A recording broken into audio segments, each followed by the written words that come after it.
बिस्मिल्लाहिर्रहमानिर्रहीम। अस्सलाम वालेकुम। मैं मोहसिन बिलाल। दो इंतहाई अहम इशू हैं। एक तो जामिया अशरफिया लाहौर बड़ा मशहूर मदरसा है, बल्कि पाकिस्तान भर में इस मदरसे की शनाख्त है। यहाँ पर वज़ीर आला पंजाब चौधरी परवेज़ इलाही आए तो उनके ख़िलाफ़ नारेबाजी हुई। उसकी अंदरूनी कहानी आपसे बताएंगे। और जो रावलपिंडी में इमदादी सामान के ट्रक जा रहे थे लबैक के, उन्हें रोका गया। बाद में वजारत दाखिला के हवाले से एक नोटिफिकेशन आया। तो इस सिलसिले में मुझे मीर तकी मीर का एक शेर याद आ रहा है कि पत्ता पत्ता बूटा बूटा हाल हमारा जाने है, जाने ना जाने गुल ही ना जाने बाग तो सारा जाने है। तो दोनों वाक़यात का लबैक से बड़ा गहरा ताल्लुक़ है। और ये जो शेर मैंने सुनाया है मीर तकी मीर का, वकार सिंधु मेरे साथ मौजूद हैं, वो इसको एक्सप्लेन भी कर देंगे कि पत्ता पत्ता बूटा बूटा हाल हमारा जाने है, जाने ना जाने गुल ही ना जाने बाग तो सारा जाने है। इसमें गुल जो है वो वज़ीर दाखिला पंजाब हाशिम डोगर हैं। वकार साहब, सवाल किया कि लबैक के ट्रक रोके गए, एक नोटिफिकेशन जारी हुआ कि ये कलअदम तंजीम है, इमदादी सामान नहीं जा सकते। तो ये बताएं, नोटिफिकेशन ठीक था या कोई अहकामात वज़ारत दाखिला पंजाब की जानिब से किए गए?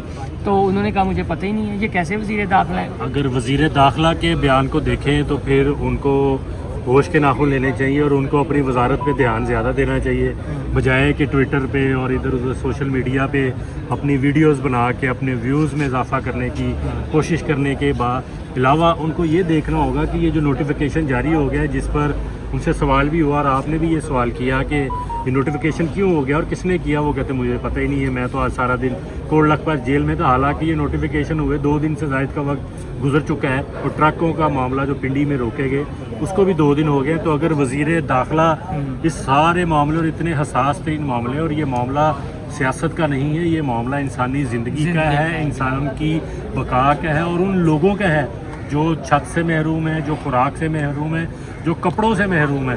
अगर उन तक पहुंचने वाली इमदाद को किसी ने रोका है और एक नोटिफिकेशन की बुनियाद पर रोका है, तो वज़ीर दाखिला को फिर अपना एहतसाब खुद करना होगा कि उनको जो ज़िम्मेदारी दी गई है वो उसको पूरा करने के काबिल हैं या नहीं है। अगर वो कहते हैं कि मुझे इल्म नहीं है, तो फिर उनके साथ कौन ये हाथ कर गया? उनको वो फिरदौस आपा का आपने जुमला सुना ना पंजाबी वाला, जगह अपनी मंजी थले डांग फेरनी होगी। तो अब मुझे यही लगता है कि वज़ीर दाखिला साहब को भी मंजी थले डांग फेरनी होगी, क्योंकि शहबाज गिल के मामले पर भी उनका एक बयान कुछ और था, एक बयान कुछ और था। जेल के बाहर जब वो आए उन्होंने कहा जी उन पर कोई टॉर्चर नहीं हुआ, जब खान साहब के पास चले गए तो उनका बयान बिल्कुल उसके उल्टा आ गया। तो इससे तो ये साबित होता है कि उनकी अपनी वजारत में तवज्जो कोई नहीं है, सिर्फ सोशल मीडिया पे वो अपने आप को इन रखना चाहते हैं, व्यूज़ बढ़ाना चाहते हैं कि वो कहते हैं मेरी फॉलोशिप बढ़ जाए और लोग मुझे सिर्फ ट्विटर पे और इधर उधर फॉलो करें। काम का मेरे ख्याल से उनका तवज्जो नहीं है। अच्छा वकार, जो कल नारे लगे जामिया अशरफिया, चूँकि देवबंद मकतबा फ़िक्र से उनका ताल्लुक़ है, तो हमने ये देखा था कि जब इंतखाब होना था तो मौलाना फजल रहमान भी वहाँ गए थे।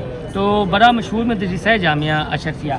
वकार, वहाँ पर चौधरी परवेज़ इलाही को बतौर मेहमान जो वज़ीर आला पंजाब में बुलाया गया। चौधरी परवेज़ इलाही ने 3-4 बातें की। तो वहाँ पर जो बैठे हुए थे देवबंद मकतबा फ़िक्र के स्टूडेंट, वो अग्रेसिव हो गए, उन्होंने नारेबाजी शुरू कर दी। वजह ये बनी कि जनरल बाजवा और पाक आर्मी की खिदमात वो गिनवा रहे थे और ये बता रहे थे कि जब TLP का धरना हुआ, मुल्क में एक बहरानी कैफियत पैदा हुई, तो जनरल बाजवा जो आर्मी चीफ़ हैं उन्होंने अपना किरदार अदा किया।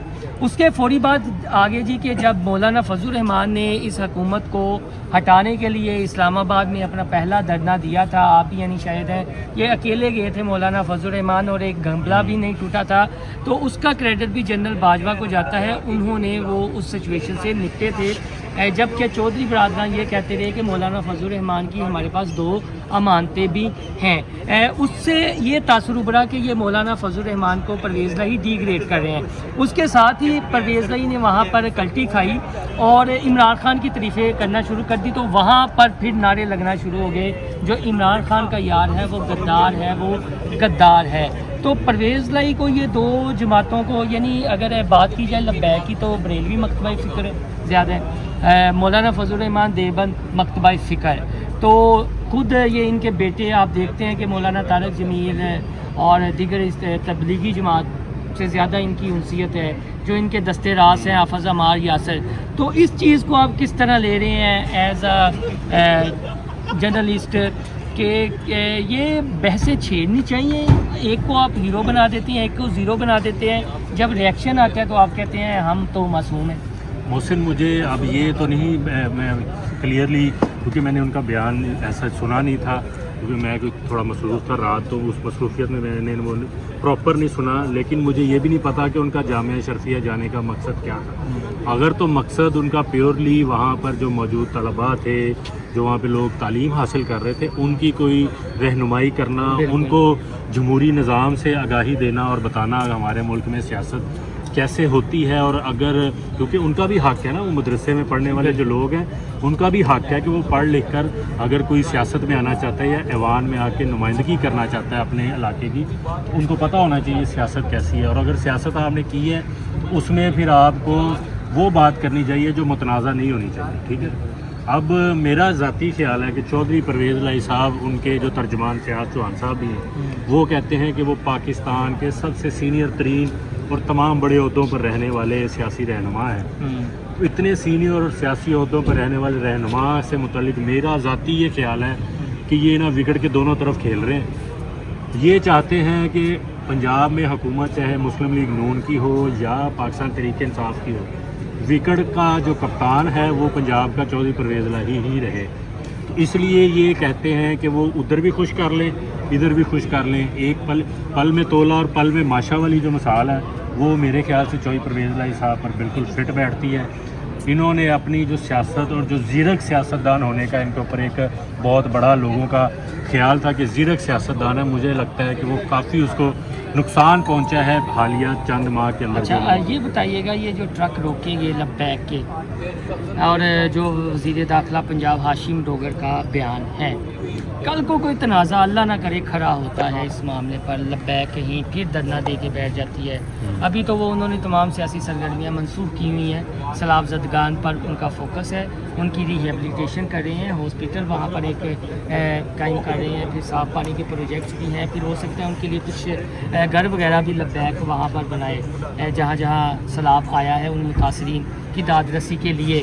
تو کل کو کوئی ہوتا ہے اس طرح کا تنازع کھڑا ہوتا ہے تو قصوروار کون ہے؟ مجھے تو یہی لگتا ہے جو حکمران ہوتے ہیں وہی قصوروار ہوتے ہیں. ملک میں جو بھی امن ہوتا ہے یا انتشار ہوتا ہے وہ سب ہوتا ہے، وہ موجودہ حکمران کی ذمہ داری ہوتی ہے کہ وہ اس کو سد باب کرنے کے لیے اقدامات کرے. آپ نے تحریک لبیک پاکستان کی بات کی تو میں ڈی جی خان میں گیا، اس علاقے میں گیا جہاں پہ بزدار صاحب کا گھر، جہاں پہ کہتے تھے کبھی بجلی بھی نہیں تھی، اب تو وہاں پہ بہت کچھ ہو گیا، بھارتی. اور یہ شکر ادا کرے کہ پانی وہ سب کچھ بہا کے لے گیا جو انہوں نے پانی کی طرح وہاں بہایا تھا پیسہ. اور وہ کس طرح بہایا، کس کے لیے بہایا، کس کے ذریعے بہایا، وہ تحقیقات جو ہوتی تو شاید اور بہت سارے مسائل کھڑے ہو جاتے.